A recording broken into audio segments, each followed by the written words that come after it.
Seriously? Again? Hasn't even been a full day, for God's sakes. This time you don't even waste time sitting around and immediately get up and swing your door open as you step into the hallway. You step in the hallway. You stop in your tracks almost momentarily. The hallway turns out to be empty, and there are sounds of water coming from the bathroom. He's probably showering in there. What was that noise? Surely you're not going insane yet, are you? You hesitantly start walking forward before you notice something around the corner that was not there before. Something red. Ah, it's just a corpse. Wait, a corpse? Seems like you somehow jinxed it yesterday. Based on the amount of meat you saw in the freezer, or rather lack thereof, your guess that Su Ming was probably decided to restock. Geez, this one looks really rough. Why would he need to tie it up, though? Please. What the? All right. Okay. Seems like this corpse is not dead. Please, spare me. I haven't done anything. Right. And what are you supposed to do now? A terrified woman stares at you with a desperate plea in her eyes. Her arms and legs both tied with layers of thick rope. Definitely not something you expected or was ready to deal with when you were leaving your room. You mentally curse at Su Ming. You're not going to hurt me, are you? No. I'm not with that guy. Jesus, that woman looks petrified. Well, no wonder she's practically head to toe covered in blood. But this is really awkward. She's just a poor innocent person with an insane lack of luck, and you know her fate better than anyone. But do you really have any right to intervene? Then please, will you help me? Instead of responding, you just rub the back of your neck, feeling conflicted about what to do. At the sight of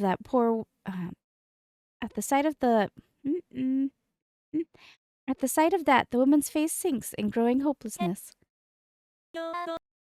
What's your name? It's Manilia.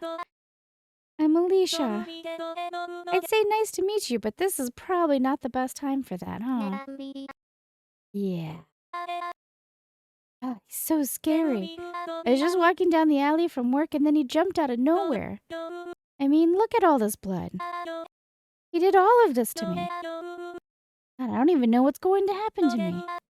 What did I do to deserve this? He's keeping you a prisoner here, isn't he? Well, you wouldn't exactly call it that. Come on, two people are stronger than one. I'm sure that if we act together, we can easily overpower him. I promise that no harm will come your way. I might not look it, but I'm quite agile, you know. Well, you really don't want to risk being the one getting eaten instead. Oh, come on. Don't you see that I'm scared? Yes. Can. Manilia, please. I really don't want to die.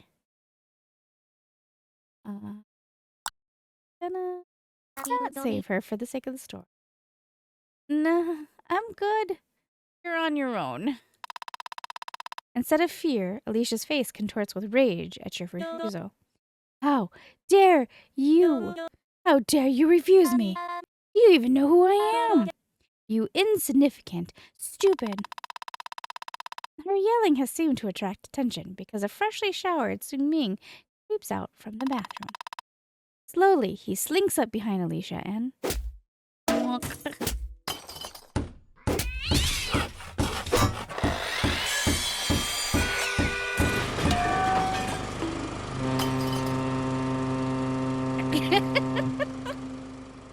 the foghorn come from? Su Ming stands victorious over Alicia's now battered. Though you doubt she had any chance in the first place, being tied up and all.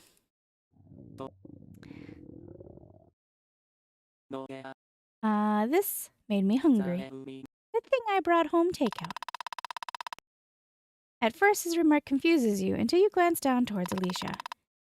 That's definitely one way to call her corpse. Hey, Manilia. You nervously look up at him. He doesn't want to make you into a home-cooked meal now, does he? What you made yesterday was decent, and your company was quite energizing. So I was thinking, maybe we could cook together? We could share, too. Well, that's definitely out of character. On one hand, you kind of feel too tired to agree. On the other hand, you feel too afraid to say no. But hey, who knows? Maybe it'll be a good bonding opportunity. And no more killings will happen. Yes. Right. Well, it's not like Alicia was your friend or something. You have no qualms about helping You have no qualms about helping him cook her. At this point, you've done far worse than cooking a person. Plus, being on good terms with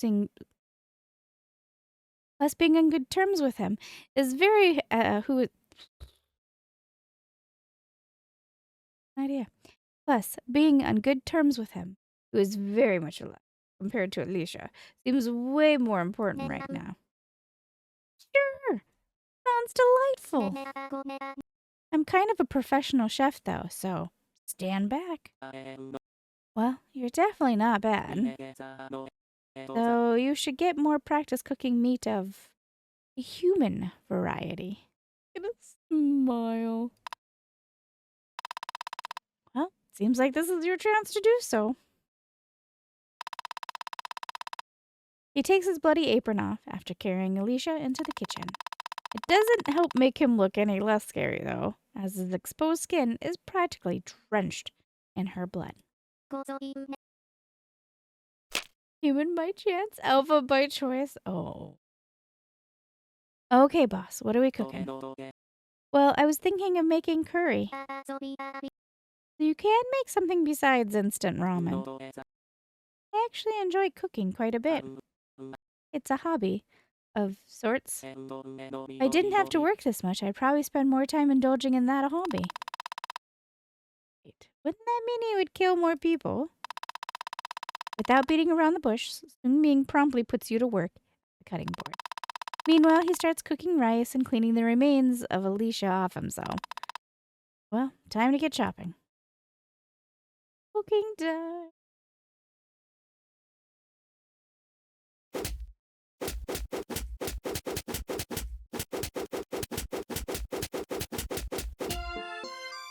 I beat up a carrot.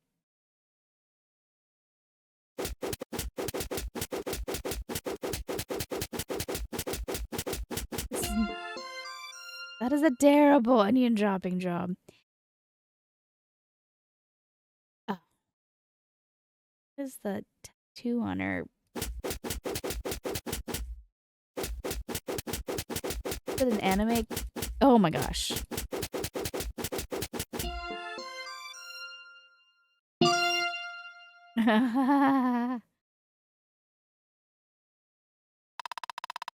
Once you're both done with cooking, Sung Ming takes out a second plate and looks at you questioningly.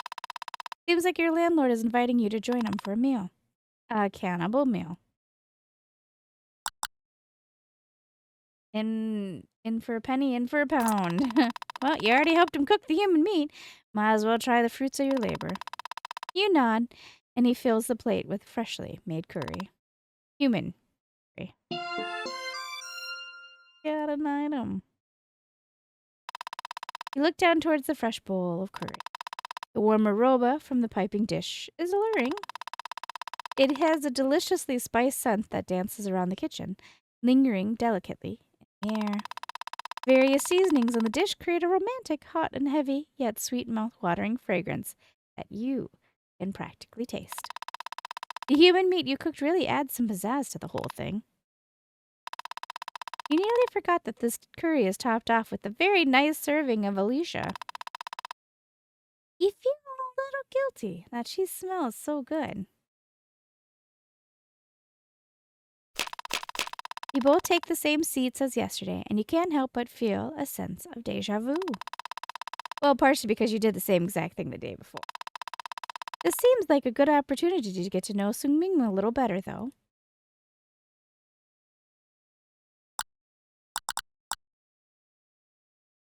So why did you pick Alicia? So why did it have to be Alicia? She seems sweet, well, for the most part. But why did you pick her specifically? I didn't. She was just there in the alley.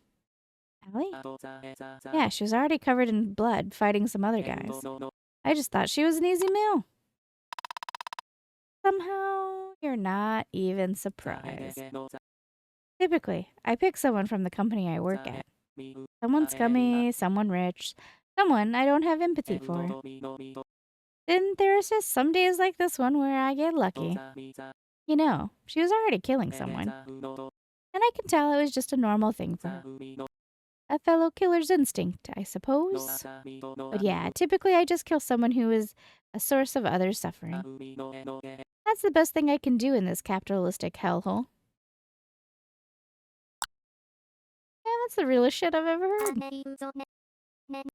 You know, I've actually never told you, but I was homeless before this. If it weren't for you, I'd still be out there sleeping on a park bench or the nearest Teddy's Table Diner. Or, shelters. If you can even call them that. Not that I was even let in half the time. Well, I'm glad you're here now, Manilia. I am too, but it really is only thanks to you, Sungming. I didn't do anything. You got here all by yourself. As the conversation slows into comfortable silence, Sungming begins to eat. Staring down at your own bowl, you find yourself hesitating. Are you guilty? Ashamed? Mortified at the choices you've made to get yourself to this point? You should be. You know logically you should feel all of these things. But, ugh, you really made some killer curry. Before you know it, a spoonful of steaming curry is already in your mouth. The mix of carrot, onion, and meat is devilishly delicious. Your brow twitches. Shouldn't you be disgusted by this? Wouldn't a normal, regular person be disgusted by this? Maybe you're not regular? Maybe there are two sides of you fighting for dominance. A devil and an angel. Or what? And an angle? Or was it angler? Antler? Doesn't matter. The food is kicking, and you're the pro chef behind it. Not only do you enjoy the meal, but Sungming seems to be enjoying it too. You think? His neutral expression makes it difficult to read him. You count this as a win anyway.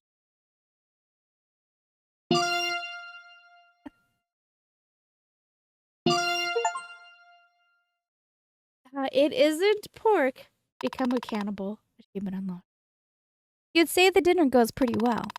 So well, in fact, that the two of you go on to have many more dinners together spanning over weeks, then months, then a year. Before you know it, your relationship with him naturally progresses into something more romantic. The two of you officially become partners. You really let Sungming cook, and perhaps that's what sets you on this path towards destiny, towards the day that Sungming proposes to you.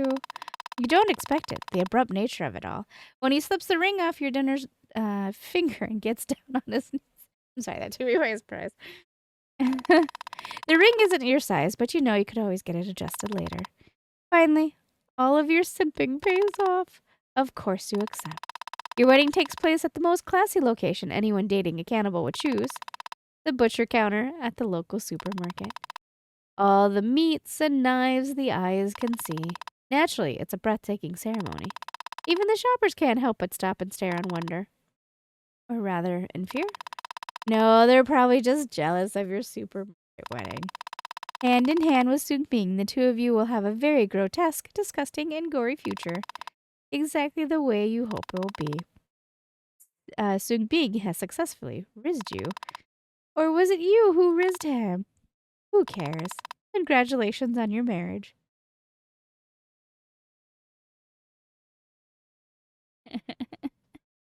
You got an ending.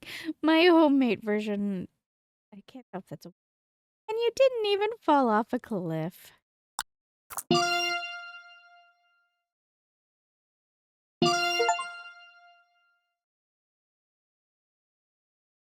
And sickness and